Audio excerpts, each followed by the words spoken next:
All right, good evening, everybody. I want to thank our friend Wade Green for generously sponsoring this video today. Might even make a series of shiurim based on this particular subject here. The subject that Mr. Green asked us to speak about was heter iska, which means permission based on business. What is that exactly about? One of the things that's one of the most controversial things about Judaism, in particular, as a religion, in our religious texts, and particularly the Talmud, is this idea of loopholes.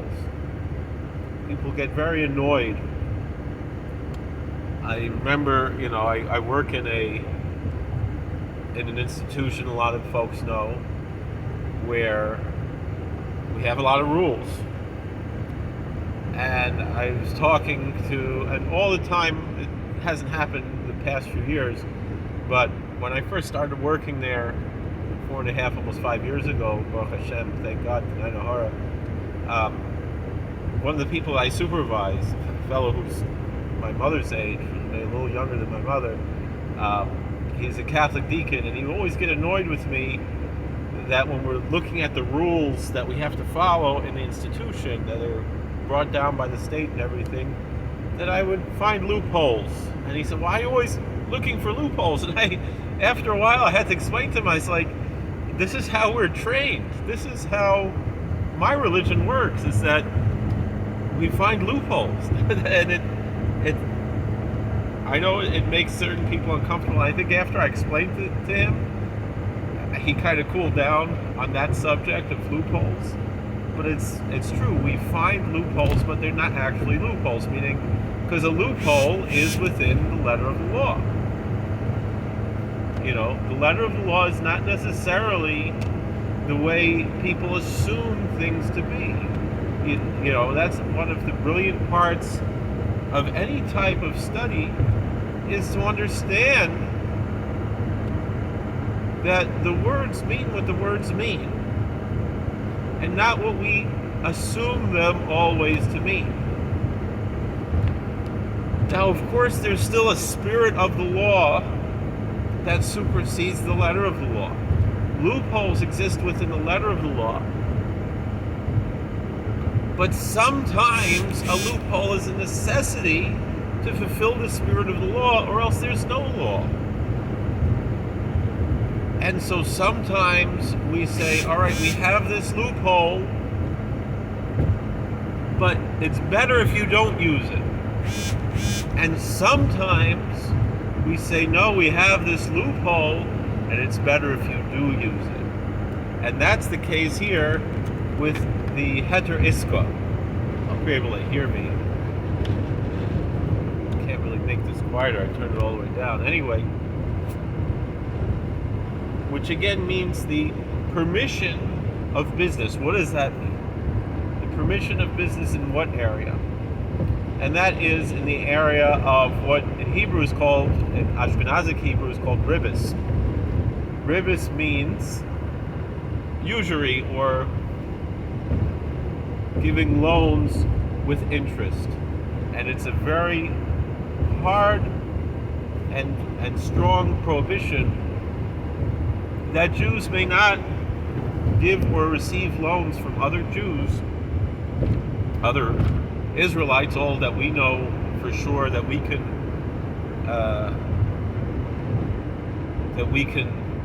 halachically confirm to be from Bnei Yisrael are the Jews, or the people who came from the southern kingdom of Judah, whatever tribe they were from. They were from all 12 tribes. There were people who lived in that kingdom. They were mostly from either Judah, Benjamin, or Levi, but after the 10 lost tribes were taken away, there were families from the other 10 tribes that settled in the kingdom of Judah.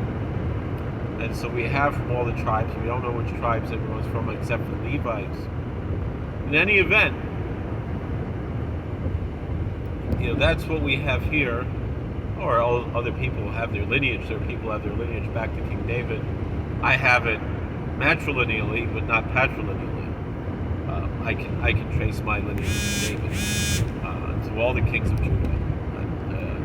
And it's a very meaningful thing to feel that, to When you read about King Hezekiah, and I'm like, that's my ancestor. There's something special there.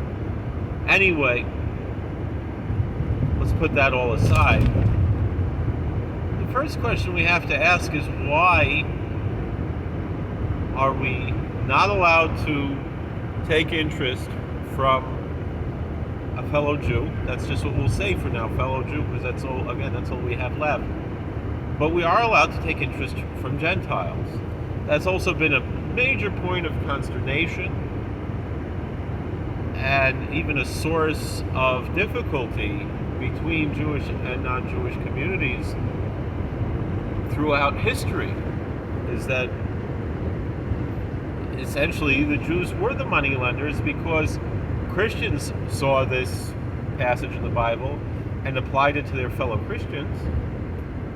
Historically, it's not as much of a thing that is held today, but in earlier times, in past centuries, it was in Christian communities to say that you could not make loans with interest to fellow Christians, so therefore they were comfortable with interest-bearing loans between Jews and Christians. And the Jews also were comfortable with interest-bearing loans between Jews and Christians, but then later in history, in certain communities, particularly in France, it was frowned upon as well, because many of the French Jews said, well, Christians are also monotheists. Maybe that law only applied to polytheists, but not to monotheists. Again, all of these issues that was more of a political issue than a halachic issue, in order to mitigate some anti-Semitism, to actually be honest there. I don't like the term anti-Semitism, but I still will use it colloquially. And so I remember Rabbi David Gottlieb, there are many videos of him online almost every other day. He uploads an entire shiur. It's worthwhile to watch him on the Or Sameach YouTube channel. I highly recommend watching everything there. Really great classes. That's my alma mater. And I remember hearing Rabbi Gottlieb explain very wisely, why are we allowed to take ribis, to take interest and to loan on interest and so forth, loan and borrow on interest to Gentiles, but not to Jews, not to and from Jews? And the answer is like this: there's nothing ethically or morally wrong with taking interest on a loan. Just like if you rent a car, you go to the airport, you want to rent a car, you have the car, and you have to pay money. You're not buying the car, you're renting the car, and you're going to give it back when you're done. So how is it any different when you're renting money? You take the money, you use it, and then you pay money when you give it back, extra money. I understand it's the same thing, but still, nonetheless, how is renting money, that's what loaning on interest is, any different than renting a car, renting an apartment, renting a hotel room? It's really no different. Renting a movie, back when they used to do that, I guess you can still rent on streaming, and you can still go to the Red Box there in Walmart and rent movies still. But you used to be able to go to Blockbuster. There's only one of those left, as far as I know. And there's still a few other video stores around, but for the most part, people aren't renting movies from video stores anymore like it used to be. There's nothing inherently immoral about renting money. However, if your brother comes over and says, "Can I borrow your car?" there's something wrong when you say, "Yeah, why don't you pay rent for the car?" You don't do that for your brother. You could say you have to pay for gas, or if there's any damages or whatever, but you're not going to rent a car to your brother or your sister. You're going to let them borrow it for free. And so too, that's the case. That's what we're indicating here, is the brotherhood of all Jews, by saying there's nothing ethically or morally wrong with renting your money to a stranger, but to your brother or your sister, we don't do that.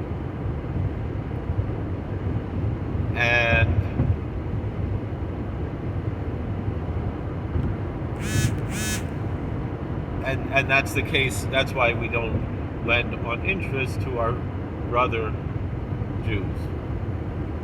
and sisters Jews. So, where do we derive that from? Let's go through the sources. We start right from the Bible, from the Torah. Exodus chapter 22, verse 24. Im kesef talves ami es ani imach loisiya k'noisha loisasimun alav neshech. So usually the word im means if. If you lend money. Kesef means silver, but it means your money. To my people, meaning to any member of my people. Such as, it doesn't really say such as, that would be one of those words that are in italics, aren't really there, but that's what's indicated here. It really could be anybody. You can lend money to rich or poor. The poor person who is with you. You should not be like a creditor, and you should not place upon him any interest, any usury. So Rashi here explains something very interesting, and he quotes from the Medrash, from the Chilta. Rabbi Shmuel Omer kol im be'im shebetorah reshut chutz mishlosha. Usually, when it says im, it means if, meaning you can choose, you want to or you don't want to. But here, when it says if, it really means when. It means you have to do it. You have to lend money to someone who is in need. And there are 3 places in the Bible, in the Torah, in the Chumash, Pentateuch, that where im means that it's an obligation and not an option. And this is one of them. So it says there where other places are. We won't get into that. We're focusing on this. Let's not get any more distracted than we have been already. As Ami, my people, Ami v'goy, Ami koidem. If one of God's people and a Gentile come to borrow money, you have to loan money to the Jew to your fellow Jew before you loan money to the Gentile. Ani v'asher ani koidem. Meaning it's still a good deed to loan money to the Gentile, but if you were taking, who do you give to first? You give to, same thing, you give to your family first, and you give to your spiritual greater family first before you give to a stranger, to a foreigner. And also, what about if there's a poor person and a rich person? They both need a loan. You have to give to the poor person first, even though you're more likely to get the money back from the rich person. The poor person has a greater need, and so you have to lend to him first. So that's back to what we said about in general about family. If your own family member needs, or a neighbor in your town who's not related to you, you're poor, meaning your family member, you have to lend to him first.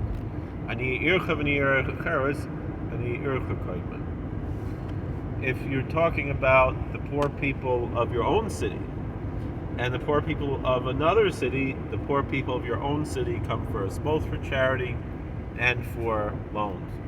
And that's what all these are. This is what we understand from this scripture, meaning we learn these lessons from this scripture. In Kesef Talvas Ami, and that's what we understand. If you loan money to my people as Ami, you give to my people, meaning you lend it to the Jew and not to the Gentile. Leizame Ami. Meaning, and it's not saying that you cannot lend to the Gentile, it means that you lend to the Jew before the Gentile. And then who comes first from your people? It's Ani, the poor person. Leizani, and which poor person? A lot of poor people. Which poor Jew do you give to first? The one that's with you. The Racher, another explanation is Ami Shleitinag by Bezoin Balvoashu Ami. But then there's something else. Don't treat this person in an insulting way because he's part of my people, part of God's people. And so you have to treat him with respect. Another Rashi, and again, I think most people here know who Rashi is, but those who don't know Rashi is Rabbi Solomon Isaacides, who was the greatest Bible commentator in classical Jewish esteem. So on the imach, see here's something even deeper. The poor person with you, you got to put yourself in his shoes. Look at yourself like you're the poor person, and how would you feel? How would you want to be treated in this case? Another Rashi, like a noisha, you can't beat him like a creditor. You shouldn't give him a very hard time. When are you going to give me the money? When are you going to give me the money? No. You be patient. If you know he doesn't have any money, if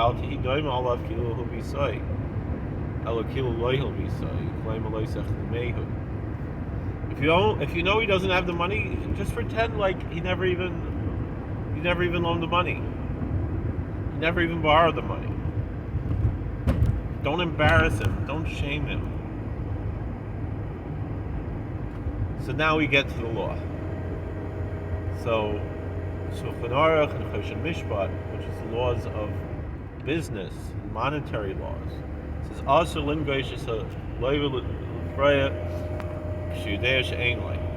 not allowed to go and harass someone to pay back a loan if you know he can't afford it.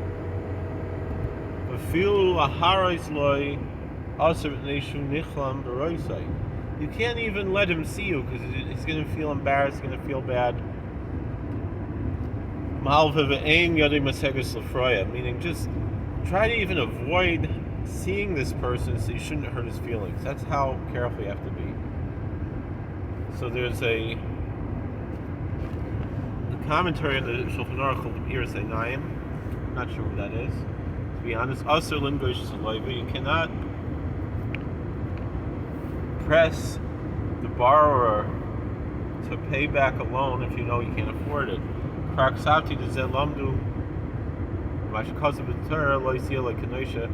He says that we learned that out from what we read from the Book of Exodus, from Parshas Mishpatim. You cannot be a creditor to him. You just got to leave him alone, let him be, and just wait. Now we have this word neshech, which we understand here to be interest, usury. So Rashi explains that neshech is ribis. Neshech is what is called by our sages ribis, which means, again, usury. Giving a loan with interest. And it's interesting about interest. Neshech, it sounds like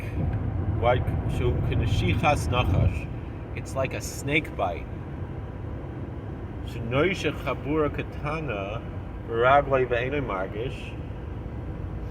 Because a snake, a venomous snake, like a viper, can bite a very small puncture wound in a person's foot, and he won't even feel it in the heel of his foot.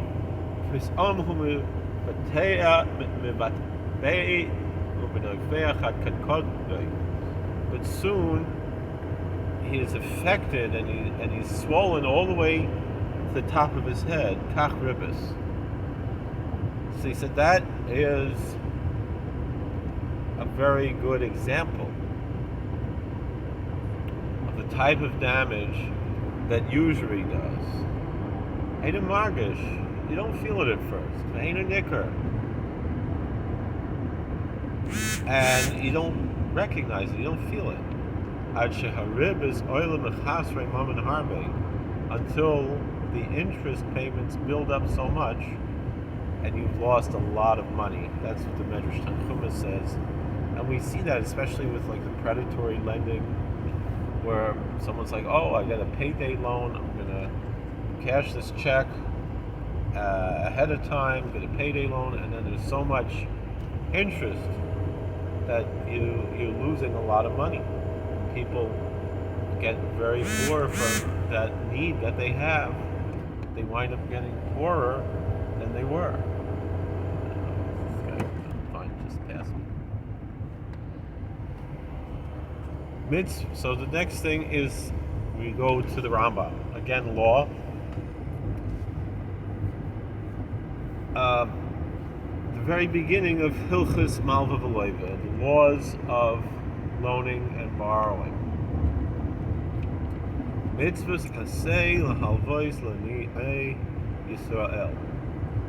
It's a positive commandment, and obviously we see from here we're probably gonna make several shiurim from this source material. This will just be part one.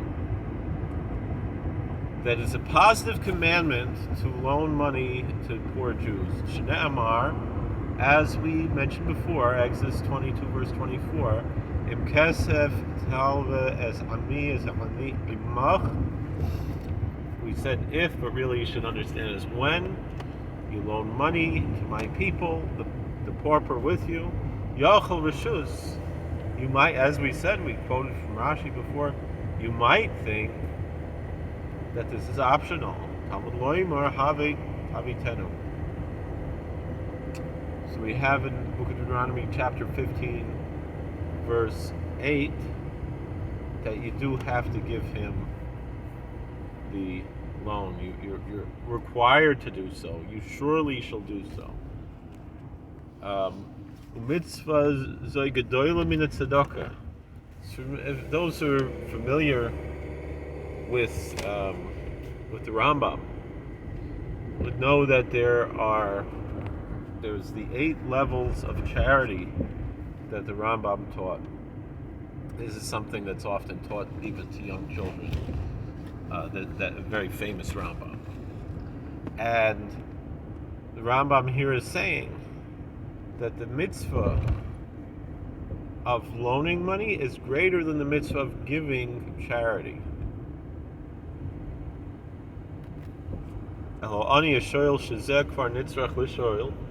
Because you give it to the poor person he's asking, already needs to ask. But he hasn't gotten to the point where he has to ask for a handout, he just has to ask for a loan. And the good thing about giving the loan is that you're going to prevent him from having to ask for charity. So it's going to protect the poor person from needing charity. And the Torah is very upset at anyone who refuses to loan to a poor person. Shnei Amar, as it says in the next verse in Deuteronomy chapter 15 verse 9, and your eye is bad, meaning you're stingy, on your brother the pauper. So let's look at the verses in Deuteronomy. K'v'soyach tiftach es yodcha loy avitenu dei machsoroi asher yachsar loy. In Deuteronomy 15 verse 8 it says, you shall surely open your hand to him, and you should surely lend him whatever he needs, whatever he's missing. The next verse, he shomer lecho pani yad davar im levavcha b'li'al leimor karvosh nas hashava shnas hashmita bi'a'incha אחיך האביון ולא סיתן לי וקרא עליך אל אדוני והיה בך hate. So it says you should be very careful of yourself, lest there be some thing in your heart that is lowly and base and evil, saying it's coming close the seventh year, the sabbatical year, the year of release, and you'll be, like we said, your eye will be evil. That's the literal meaning. It means you'll be stingy against your poor brother and you will not give him. And this poor person will cry out against you to the Lord, and it will be for you a sin. There's more verses that talk about um, this issue of having to give loans.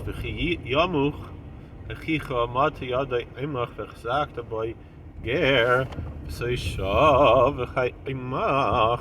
אל תיקח מאיתו נשך וסרביס, וירסה מאלוהיך וכי אחיך עמך, אז כספך לא יסיתן לו לנשך ומרביס לא יסיתן אוכלך, אני אדוני אלוהיכם אשר הוצאתיכם מארץ מצרים להוסיף לכם את ארץ כנען, להיות לכם לאלוהים. So Deuteronomy chapter 20, Leviticus chapter 25 verses 35 through 38. And if your brother becomes low and his hand becomes weakened with you and you have to strengthen him, also the stranger and the sojourner,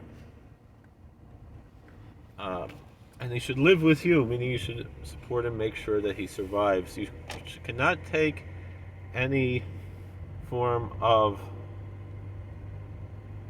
interest or usury. You should be fearful of your God, and your brother should be able to live and survive with you. You should not give him your money with usury or with interest. You should not give your food. I am the Lord your God, who took you out from the land of Egypt to give you the land of Canaan, to be unto you for a God. So I'm home now, and I think it's just about time to finish. So this is the beginning of this series that we're going to, God willing, Bli Neder. I hope to continue, and we'll go over, now that we've gotten not yet to the question of Heter Iskor, but just in general, the ideas of what is the whole story behind this issue.